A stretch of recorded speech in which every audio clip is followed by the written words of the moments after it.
इतनी संजीदा किस्म की महफिल के अंदर मुझे बुला लिया है। मैं तो जुम्मे भी मैं नमाज में आगे बैठता नहीं हूँ, क्योंकि शक्ल देख के मौलवी साहब को भी हंसी आ रही होती है कभी कभार, तो मैं वो कोशिश करता हूँ पीछे कहीं बैठूँ सब में ना, इसलिए करीब बैठना बड़ा मुश्किल होता है मेरे लिए मस्जिद में भी। तो खैर इतना संजीदा मौजू है और उसके ऊपर कोई उटपटांग किस्म की हरकत करना मेरे लिए बड़ा मुश्किल काम था, लेकिन ये कि वो फितरत से मजबूर हूँ तो इसलिए कुछ हद तक जो कर सकूँगा वो कर लूँगा। इसके लिए इजाज़त चाहूँगा पहले कि अगर मजलिस की जो है वो शक्ल बरकरार है वो बिगड़ जाएगी तो उसके लिए मैं पहले ही माजरत खा हूँ सदर साहब से मैं पहले। जी जी। तो जो हमारा आज का मौजू है वो यकीनन आप सबके सामने हमारे डॉक्टर आबिद अब्बासी ने जैसे जिक्र किया, इसके अलावा तमाम मुक़र्रिरीन इसका जिक्र कर चुके हैं। विजदान इक़बाल के ऊपर बात हुई है। विजदान तक जो हमारी पहुँच है वो शायद मुश्किल से ही है, और उसका सर ने जैसे जिक्र किया है तो विजदान को समझना एक थोड़ा सा मुश्किल काम भी था। फ़िक्र नौ क्या है ये भी एक थोड़ी सी मुश्किल किस्म की उर्दू थी। हाँ, असर हाजिर का मैं नुमाइंदा लगता भी हूँ, तो मैंने कहा उसी के मुताबिक ही कोई बात कर सकता हूँ जितनी समझ आ सकती है, और उसी को छेड़ा जाए तो वो ज़्यादा बेहतर है। तो मैं असर हाजिर में ही रहूँगा और असर हाजिर ही की बात कर सकता हूँ, क्योंकि असर हाजिर का मैं ही नुमाइंदा था मेरे ख्याल में जितने मुक़र्रिरीन आए। तो जो उन्वान रखा था समझ में कुछ आ नहीं रहा था, तो मौजूदा दौर के हिसाब से मेरा आज का जो उन्वान था कि इकबाल देशद्रोही है। हमारे घर में शायरी की 4 किताबें मौजूद थीं, कुलियात इकबाल, फैज़ की नुस्खा हाय वफ़ा, दीवाने गालिब और कुलियात हबीब जालिब। नाना की किताबों की दुकान थी, इसलिए बचपन से ही किताबों से ताल्लुक़ था, लेकिन कुलियात इकबाल हमारे घर की पसंदीदा डिशों में शुमार होती थी। जिस तरह तमाम बच्चों को कुरान पढ़ना लाजमी था, इसी तरह हमारे घर और ख़ानदान में तमाम ही बच्चों को हर साल ख़त्म कुलियात इकबाल लाजमी था, बल्कि हर साल इसका दौरा भी कराया जाता था ताकि बच्चों पर बुरी शायरी के असरात मुरतब ना हो। बुरी शायरी से मुराद यहाँ पर सिर्फ प्यार, मोहब्बत, इश्क और आशिकी ही है। बाद में पता चला शायरी तो बस इसी का नाम है। इकबाल की लाइन और लेंथ ख़राब थी। बाद में जब पता चला कि इकबाल की लाइन और लेंथ ख़राब थी तो हम भी उसी चीज़ का किसी हद तक शिकार हुए। हमारे ख़ानदान में इकबाल से मोहब्बत का आलम यह था कि हमारे एक मामू जो बड़ी मुश्किल से अमेरिका रवाना हुए, 5 साल में जब वापस आए तो हम सब अटैची खुलने का इंतज़ार मुँह खोले कर रहे थे कि यकीनन इसमें से काजू और चॉकलेटें बरामद होंगी। जब उन्होंने कुलियात इकबाल का तोहफ़ा मेरी तरफ बढ़ाया तो अमेरिका से वापसी पर यह घनौनी हरकत मुझे ज़रा भी बर्दाश्त ना हो सकी, और वो दिन है और आज का दिन है मुझे फिर इकबाल से मोहब्बत ना हो सके। इसके लिए मैं माजरत ख़्वाह हूँ।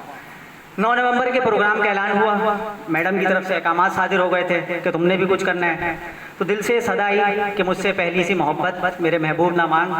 लेकिन यहाँ ये वजाहत भी ज़रूरी है कि यहाँ महबूब जिसकी बात हो रही है वो इकबाल ही है। हमने बचपन से जिस इकबाल के साथ गुजारा किया था वो इकबाल और है, और आजकल के सोशल मीडिया के इकबाल कुछ और है। मैं उसी इकबाल का ज़्यादा जिक्र करूँगा कि जो कि सोशल मीडिया के इकबाल हैं। स्कूल और कॉलेज के ज़माने में मुझे भी बहुत से तकरीरी मुकाबलों में जाने का मौका मिला। कोई ना कोई इकबाल के साथ वहाँ पर ज़्यादती करता था, और कोई दिल जला वहाँ से एक नारा बुलंद करता था कि इकबाल मजलूम है। तो आज भी इकबाल मजलूम है और इसका एहसास आप सबको यकीनन मुझसे ज़्यादा होगा। इस दफ़ा जैसे कि जहाँ ने जिक्र किया कि हर दफ़ा कोई ना कोई ख़त आ जाता था, इस दफ़ा यौम इकबाल पे कोई ख़त मौसूल ना हुआ। मैं बड़ा परेशान था, बड़ी तशवीश हुई कि इस दफ़ा कोई ख़त मौसूल क्यों ना हो सका। इसी गम में मैंने कुलियात इकबाल को गले लगाया और इन्हीं ख्यालों में कि इकबाल पर क्या बात की जाए आँख लग गई। मैं सोया तो एक शब्द देखा, ये ख्वाब बढ़ा और जिससे मेरा ये इस्तराब यूँ बढ़ा कि ख्वाब में कोई और नहीं इकबाल मौजूद थे। मैंने कहा हज़रत आपका कोई ख़त मौसूल नहीं हुआ, आज ख्वाब में तशरीफ़ आवरी कैसे हुई? कह लगे पाकिस्तान में आजकल ख्वाबों का बहुत ज़ोर है। और यह मकबूल जान साहब ने ख्वाब के ज़रिए एक हुकूमत बना ली थी। तारिक जमील साहब ख्वाब के ज़रिए जन्नत के टिकट बांट रहे हैं। तो मैंने भी सोचा कि क्यों ना ख्वाब में ही आज खिताब किया जाए। मैंने कहा सर ख़त नहीं आया आपका, 9 तारीख पर ख़त आता था। कहने लगे पाकिस्तान में 9 तारीख बड़ी ख़तरनाक हो गई है। 9 तारीख के हवाले से जो भी चीज़ लिखी जा रही है वो सेंसर बोर्ड वाले पकड़ लेते हैं। तो मुझे ख़तरा ये था कि 9 महीने का ख़त अगर तुम्हें रवाना किया गया तो तुम भी किसी मनसूबाबंदी का शिकार होकर पकड़े जाओगे। इसके बाद मैंने ख्वाब के लिए जो अर्ज़ की इकबाल से वो मैंने ये कहा कि आपने ख्वाबों को इतना क्रिटिसाइज़ किया है, हमें तो बचपन से ही बताया था, हम तो बचपन से सुनते हुए बड़े हुए हैं कि देखा था इकबाल ने ख्वाब सुहाना, उस ख्वाब को एक रोज़ हकीकत है बनाना। तो मैंने उनसे सवाल किया आपने ख्वाब देखा क्यों था, आपको कोई और काम नहीं था, ये ख्वाब देख लिया? तो इकबाल ने जो जवाब मुझसे दिया उसके बाद वो सवाल ये था, उन्होंने कहा आपको सवाल करने की तमीज़ नहीं है, बात करने का सलीका नहीं आता। मैंने कहा हज़रत मुझे बात करने का सलीका भी आता है और मुझे सवाल करने की तमीज़ भी है, क्योंकि मेरे पास लफ्ज़ की डिग्री है। लफ्ज़ की डिग्री का जब मैंने उनको बताया और उसके बाद मेरे दिमाग में एक तालियों की गूंज थी और एक लाइक्स का अंबार था जो मेरे दिमाग में गूंज रहा था, क्योंकि मैंने आज एक अजीम शायर को लाजवाब कर दिया था। उनके पास कोई जवाब नहीं था और उसके बाद उन्होंने कोई हिलजुल ना की। जब कोई हिलजुल ना की तो मुझे एक सवाल शौक हुआ, मैंने उनसे अर्ज़ की कि हज़रत अगर आप आज के दौर में होते तो क्या होता, अगर आज आप मौजूदा दौर में होते हमारे साथ तो क्या होता। जिस पर इकबाल ने गुस्से से मुंह दूसरी तरफ फेर लिया और कहा, बेटा अगर आज मैं तुम्हारे पाकिस्तान में होता ना तो मेरे कलाम के जितने अशार हैं इतनी ही मुझ पर FIR होती। मैं देशद्रोही होता, गद्दारे वतन और मुल्को मिल्लत होता, अदालतों में केस भुगता रहा होता। मैं तो चाहता था कि एक हो मुस्लिम हरम की पासबानी के लिए, मैं तो चाहता था कि एक हो मुस्लिम हरम की पासबानी के लिए, दूसरी जानिब तुम्हारी रियासत ने पैगाम पाकिस्तान का फतवा दिया है। मेरा तो ख्याल था कि इन ताज़ा खुदाओं में बड़ा सबसे वतन है, जबकि फ़लस्तीन पर हमले के बाद तुम्हारे आर्मी चीफ फरमाते हैं कि हम तो अक़वाम मुत्तहिदा के दस्तूर के पाबंद हैं। बेटा अगर आज मैं अपना कलाम शिकवा लिख देता, अगर आज के दौर में मैं अपना कलाम शिकवा लिख देता तो जवाब शिकवा की नौबत नहीं आती। हाँ, ये ज़रूर होता कि मेरे जिस्म से शहादत की महक ज़रूर आती।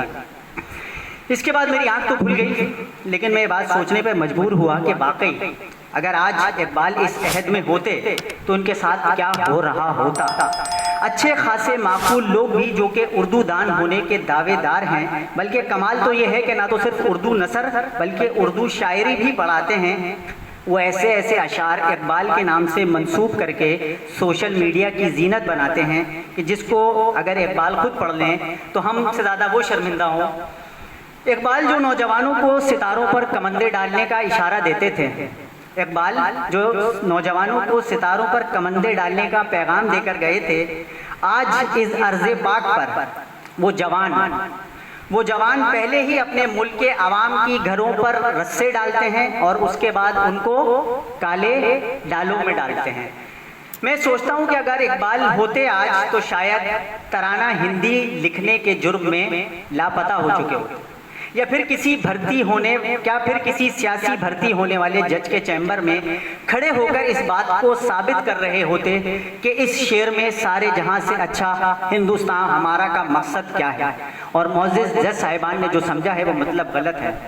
मैं ये सोचता हूं कि अगर मौजूदा दौर में इकबाल होते तो मुल्क का आइन जो बचपन से हमारे दिमाग में ठूंसा गया है, इंतहाई इस्लामी है, इस मुल्क में सबसे ज़्यादा मुक़द्दस है, अगर अतिया फैज़ी और एमा के खतूत अदालत में पेश कर दिए जाते तो हज़रत इकबाल आइन के आर्टिकल 62-63 पर पूरे ना उतरते और ना उतरने की बुनियाद पर कौमी शायर के दर्जे से नाअहल कर दिए जाते, और सेठ के किसी चैनल के मुलाजमीन चीख कर ये बता रहे होते, ब्रेकिंग न्यूज़ चला रहे होते कि कौमी शायर आशिकी माशिकी के चक्कर में नाअहल कर दिए गए हैं। फिर कभी मैं सोचता हूँ कि अगर इकबाल होते तो यकीनन अफ़गानिस्तान से मिलने वाली रकम या तोहफे की बुनियाद पर बैरूनी फंडिंग के इल्ज़ाम में गद्दार करार दिए जाते या फिर तालिबान शायर के तौर पर मशहूर कर दिए जाते। मैं ये भी सोचता हूँ कि अगर इकबाल की शायरी की वजह से आज इस मुल्क पाकिस्तान में वो कौमी शायर है, तो इकबाल ने तो फरमाया था कि अफ़गानियों की गैरत दी का है ये इलाज कि मुल्ला को इनके कोहो दमन से निकाल दो। और आज अल्हम्दुलिल्लाह हमने इकबाल के इस शेर को भी शर्मिंदा ताबीर किया, हमने अफ़गानियों को ही इस मुल्क से निकाल दिया, और वो दीन जिस नाम पर हमने इस मुल्क को हासिल किया था उसको हम 71 में ही निकाल चुके हैं, 71 में हम उस दीन को भी निकाल चुके हैं। फिर मैं सोचता हूँ और आज ये बात सोचने पर मजबूर हो जाता हूँ कि चीनो अरब हमारा हिंदुस्तान हमारा लिखने वाला इकबाल, चीनो अरब हमारा हमारा लिखने वाला इकबाल अगर आज इस नेशन स्टेट में होता, तो आज वो यकीनन अपने इन दकियानूसी ख्यालात की वजह से या तो गुआंतानामो बे में कैद होता या फिर मिल्लत और मुल्क के इस ख्वाब से रुजू करके तबलीग पर रवाना हो चुका होता। मैं ये भी फजूल ख्याल अपने दिमाग में लाता हूँ कि अगर इकबाल की शोहरे आफाक नज़म, मैं ये भी सोचता हूँ कि अगर इकबाल की शोहरे आफाक नज़म इबलीस की मजलिस शूरा इबलीस की मजलिस शूरा और कोर कमांडर इजलास की रुदात एक साथ पढ़ी जाए तो क्या फ़र्क महसूस होता होगा। मैं ये भी सोचना चाहता हूँ कि इकबाल ने जो ख्यालात का इजहार अपनी नज़म इबलीस का फरमान अपने सियासी फर्जंदों के नाम में किया है, क्या वो इनकी दूर अंदेशी थी या उनकी पेशेनगोई थी जो आज पाकिस्तान में पूरी हो रही है। मैं ये भी सोचता हूँ कि अगर आज इकबाल होते तो शिकवा लिखने के जुर्म में खुदा के बागी और जवाब शिकवा लिखने के जुर्म में नाशुक्रे करार दिए जाते। खिताब ब नौजवान इस्लाम लिखने पर नौजवानों को इश्तियाल दिलाने की कोशिश में दफ़ा 144 या MPO के तहत नज़रबंद कर दिए जाते।